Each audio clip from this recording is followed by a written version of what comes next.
Fitzgerald Kennedy, do solemnly swear. I, John Fitzgerald Kennedy, do solemnly swear.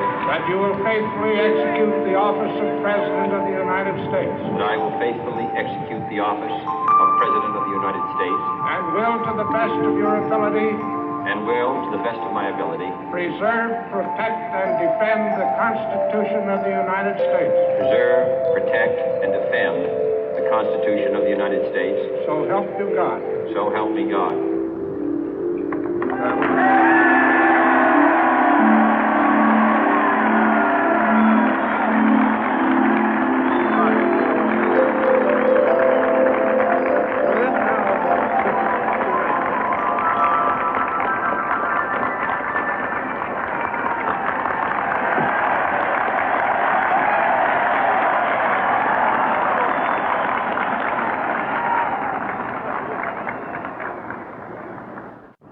Vice President Johnson, Mr. Speaker, Mr. Chief Justice, President Eisenhower, Vice President Nixon, President Truman, Reverend clergy, fellow citizens.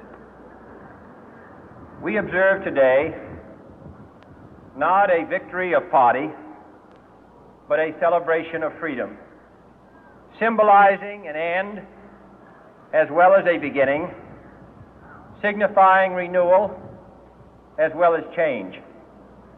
For I have sworn before you and Almighty God the same solemn oath our forebears prescribed nearly a century and 3/4 ago. The world is very different now, for man holds in his mortal hands the power to abolish all forms of human poverty and all forms of human life. And yet the same revolutionary beliefs for which our forebears fought are still at issue around the globe. The belief that the rights of man come not from the generosity of the state, but from the hand of God. We dare not forget today that we are the heirs of that first revolution. Let the word go forth from this time and place to friend and foe alike that the torch has been passed to a new generation of Americans born in this century, tempered by war, disciplined by a hard and bitter peace, proud of our ancient heritage, and unwilling to witness or permit the slow undoing of those human rights to which this nation has always been committed and to which we are committed today at home and around the world.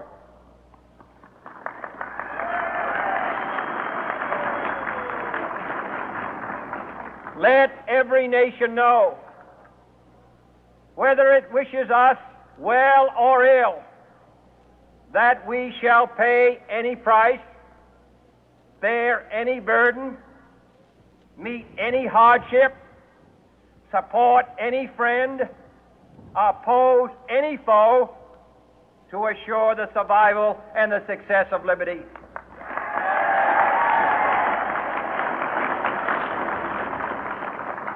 This much we pledge and more. To those old allies whose cultural and spiritual origins we share, we pledge the loyalty of faithful friends.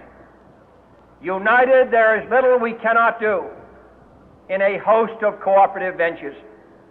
Divided, there is little we can do, for we dare not meet a powerful challenge at odds and split asunder.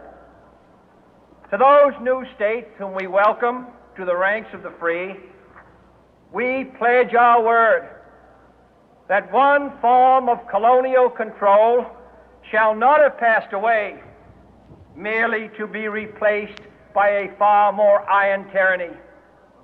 We shall not always expect to find them supporting our view, but we shall always hope to find them strongly supporting their own freedom and to remember that in the past, those who foolishly sought power by riding the back of the tiger ended up inside.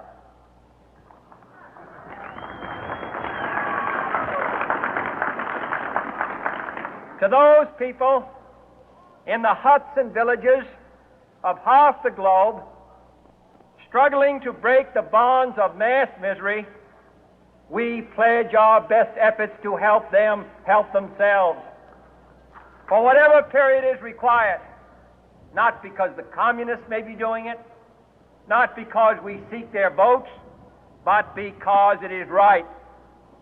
If a free society cannot help the many who are poor, it cannot save the few who are rich.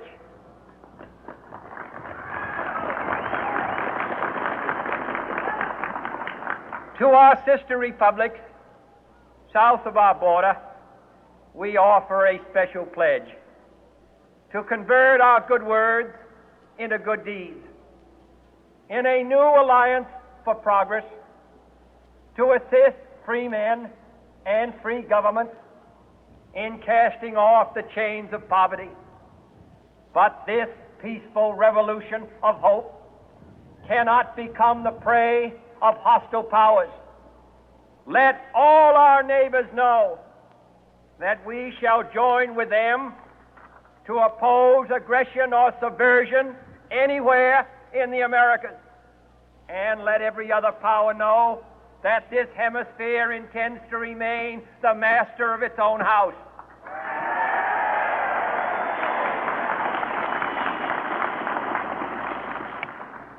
To that World Assembly of Sovereign States, the United Nations, our last best hope, in an age where the instruments of war have far outpaced the instruments of peace, we renew our pledge of support to prevent it from becoming merely a forum for invective, to strengthen its shield of the new and the weak, and to enlarge the area in which its writ may run.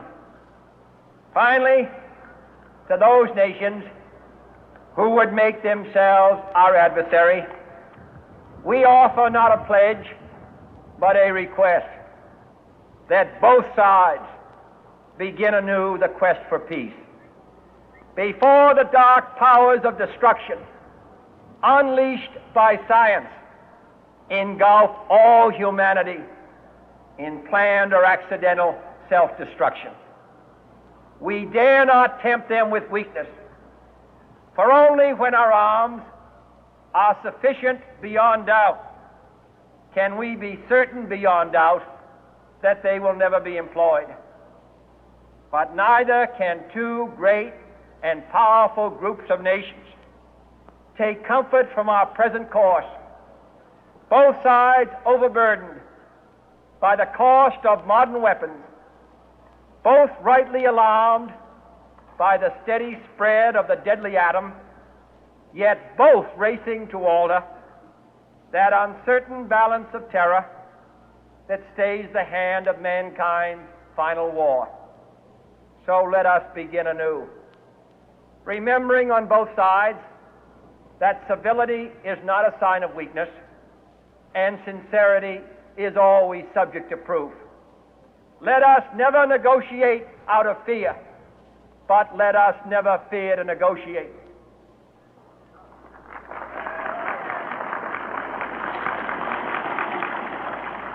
Let both sides explore what problems unite us, instead of belaboring those problems which divide us.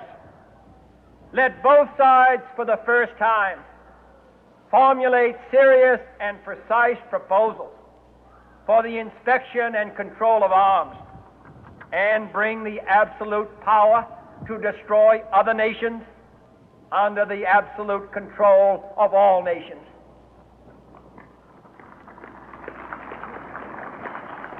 Let both sides seek to invoke the wonders of science instead of its terrors.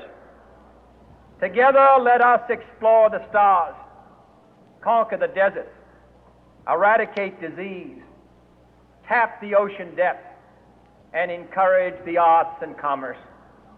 Let both sides unite to heed in all corners of the earth the command of Isaiah to undo the heavy burden and let the oppressed go free. And if a beachhead of cooperation may push back the jungle of suspicion, let both sides join in creating a new endeavor, not a new balance of power, but a new world of law, where the strong are just and the weak secure and the peace preserved. All this will not be finished in the first 100 days, nor will it be finished in the first 1,000 days, nor in the life of this administration, nor even perhaps in our lifetime on this planet. But let us begin.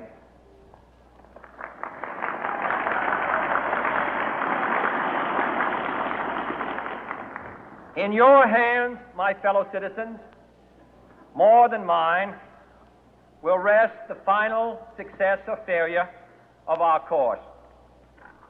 Since this country was founded, each generation of Americans has been summoned to give testimony to its national loyalty.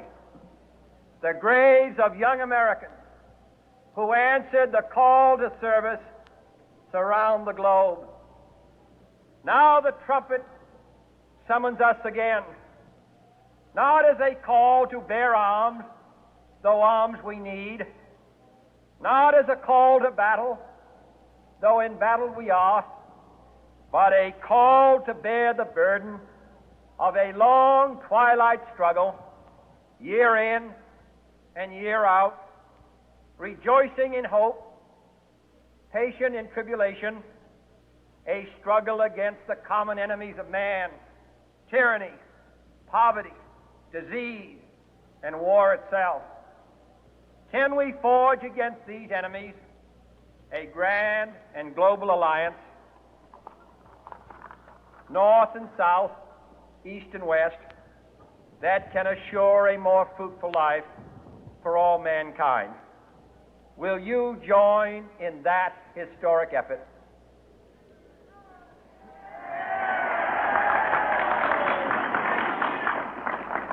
In the long history of the world, only a few generations have been granted the role of defending freedom in its hour of maximum danger.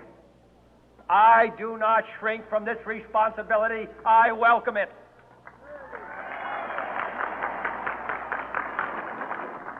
I do not believe that any of us would exchange places with any other people or any other generation. The energy, the faith, the devotion which we bring to this endeavor will light our country and all who serve it. And the glow from that fire can truly light the world. And so, my fellow Americans, ask not what your country can do for you, ask what you can do for your country.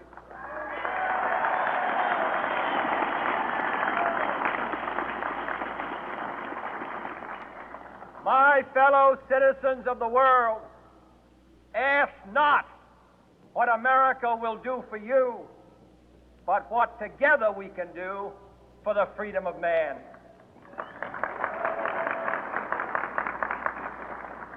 Finally, whether you are citizens of America or citizens of the world, ask of us here the same high standards of strength and sacrifice which we ask of you.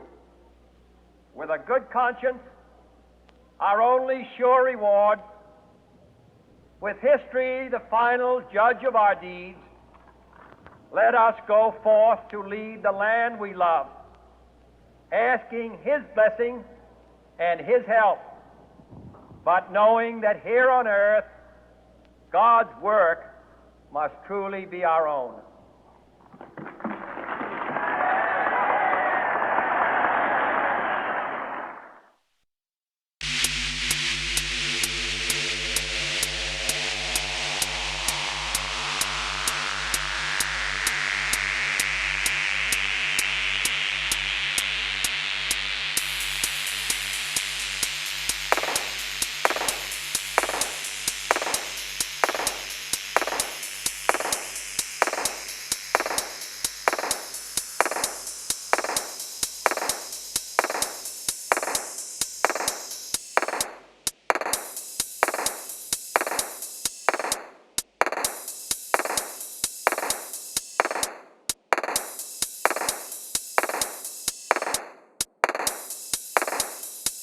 した。